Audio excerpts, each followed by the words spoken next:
ये हमारी माता जी हैं, 80 साल की हो गई हैं। बहुत सुंदर कहरवा गीत आज सुनाने जा रही हैं, बहुत पुराना है। आप लोग सुनिएगा, बताइएगा कमेंट में कैसा है। शुरू करें। नजरिया लागे छूटै कैसे राजा, नजरिया लागी छूटे कैसे राजा, महला उठाई परदेश गया राजा, खिड़किया खोलौं झाँकौं कैसे राजा, महला उठाई परदेश गया राजा, खिड़किया खोलौं झाँकौं कैसे राजा।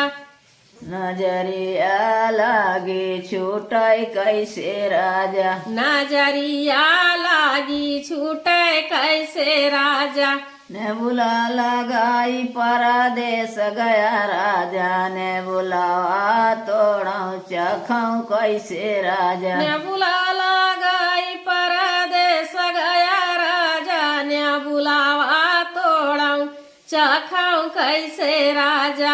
नजरिया लागे छूटै कैसे राजा, नजरिया लागी छूटे कैसे राजा, कुइया खोदाई परदेश गया राजा, घैलवा बोरौं खींचौं कैसे राजा, कुइया खोदाई परदेश गया राजा, घैलावा बोरौं खींचौं कैसे राजा। नजरिया लागे छूटै कैसे राजा, नजरिया लागी छूटे कैसे राजा, सेजिया लगाई परदेश गया राजा, सेजरिया लेटौं हंसौं कैसे राजा, सेजिया लगाई परदेश गया राजा, सेजरिया लेटौं हंसौं कैसे राजा। नजरिया लागे